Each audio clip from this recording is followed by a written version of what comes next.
Opposition gave us the line that CSR bypassed bureaucracy as opposed to taxation. That because if we mandated CSR, this would be better able to deliver the benefits to society versus taxation that would be bothered and bungled with bureaucracy. We felt that the government was able to show that this was no more a competitive advantage for the opposition, right? Thirdly, that corporate social responsibility is a social multiplier, right? This was the line coming out of the Deputy Leader of Opposition towards the end of her speech, where she tried to assert that right now there are corporations doing fair trade. But it costs a lot of money to do fair trade. So if everybody did it, it wouldn't cost as much money. So meaning more corporations would do it.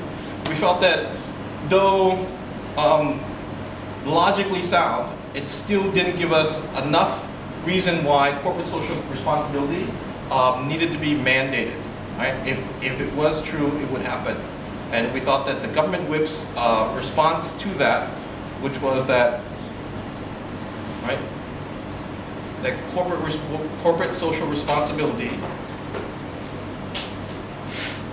as a mandate would take away that cachet. Even if it created economic or social multipliers, other corporations it would no longer be beneficial to those individuals. Right.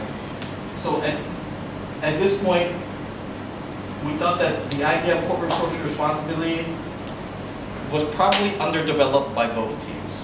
Why? Because at the end of the day, we were still left with the question, what was corporate social responsibility? Government whip left us with the idea that because it was a vague concept, and government replied, because it was a vague concept, corporations were allowed to use this in order to build that cachet, right? And because opposition created a mandatory mechanism to impose corporate social responsibility, but never told us exactly how that was going to be implemented, we were still left with whether or not this would equal the social multiplier that they wanted, whether or not this would necessarily bypass taxation, right? And whether or not this was a moral obligation by legal persons. We thought that all those lines were the correct lines to be taken by the opposition, but because there wasn't a clear idea and a specific of what corporate social responsibility was, it made it difficult for us to adjudicate and to determine whether or not it was better taxation, whether or not it really was a responsibility of a legal person, or whether or not this would lead to other people doing the same thing. Next. This is where it was easier for us to discern the debate. Whether or not a corporation's role in making profit, right? We felt that it was very clear, especially from the PM and the DPM, that corporations' responsibility was to make profit. And when they made profit, they were able to expand. And by expanding, they were able to then benefit their own employees and benefit the wider society by creating goods and services and jobs that would deliver to the rest of society.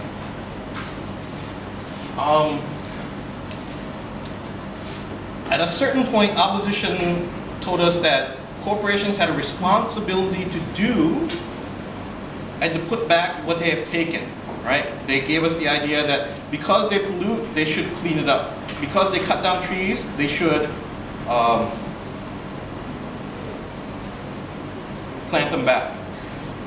We felt that the government's response on both levels were adequate, where on one, they said that the government, these corporations had already leased and licensed their ability to cut down those trees from the government. And by doing so, this now put the burden onto the government in order to make sure that that damage, that degradation was protected, right? And because we had given governments a responsibility to be the arbiter of protecting the environment, right?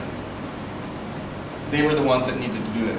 Secondly, the idea that if corporations were polluting and destroying the environment, I think this was very dealt with adequately by the DPM, where it said laws and regulations were in place to already regulate these corporations. So even if they were exploiting the individual people and they were polluting the environment, right? There were laws already in place and the government already had the legal responsibility to do so.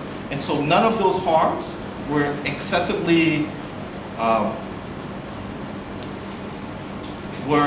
could not be handled under what the government was proposing, right? By making sure that the government was the individual to regulate.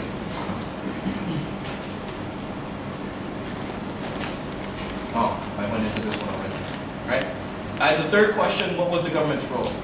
We thought this was also this is where sort of the opposition was never able to push their case forward in showing us whether or not the opposition's idea of corporate social responsibility was one that was beyond what the government can already do within society today. Government team, the proposition, told us that it was to maximize the liberty of the people. They can tax, they can better allocate resources that we gave this power to the government, and that we entrusted the government to do so, right? And they were the best arbiter within society, right? Opposition came up with the line is that it wasn't sufficient in addressing psychological and emotional impacts. We felt that this was a line to take, but ultimately because those harms were never carried through by the rest of their team, we didn't necessarily know how to weigh those emotional and psychological impacts. So it was an interesting idea brought up by the LO, not carried through, and so we couldn't necessarily weigh that. Even in tax, right, progressive nature, more damage, more payment. Opposition gave us this line coming out of the LO where she said that you're right, the government has the right to tax, right? But we tax corporations, we tax people progressively. So the more money they make, the more clout they have, the more impact they have in society, they have a bigger burden. And therefore, if we think that corporations are doing more and impacting society more, then they have a bigger burden to give back. And so that's what this corporate social responsibility is going to be. But that then had to take us back to the first question, what is corporate social responsibility, right? And so you had to compare corporate social responsibility with taxation. And because there was still a vague definition for us, what corporate responsibility was, we couldn't necessarily compare it to taxation. And thirdly, opposition said that the government can force duties on its people as long as it helps society, right? Compulsory organ donations, or additionally, the OPWIP gave us military service, right? Though the government can impose extra burdens upon its individuals within society to help society, right?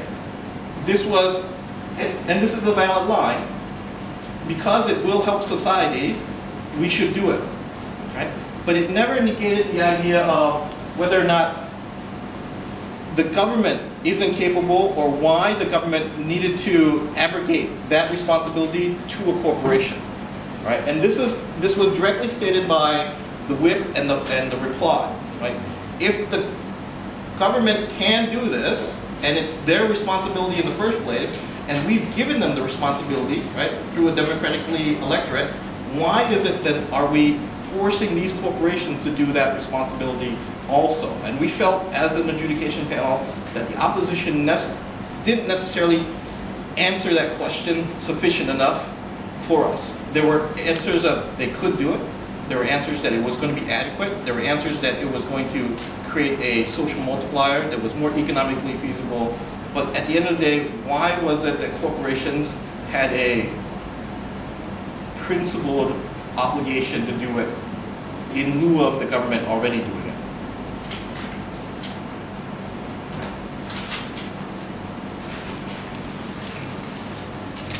So what made it close was that the opposition on every single level we thought was engaging, right? We thought that the opposition on every single level gave us good questions as to why the government shouldn't. But we thought for the core questions that they needed to answer for us, we didn't get a clear, coherent, principled reasons why corporations should.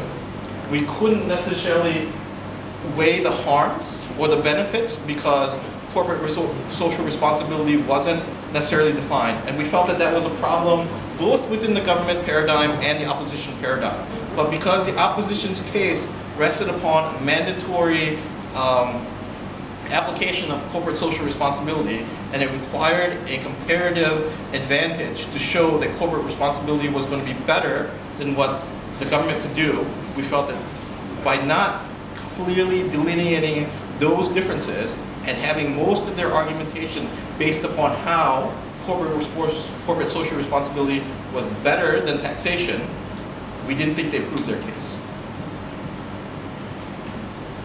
I thought that it was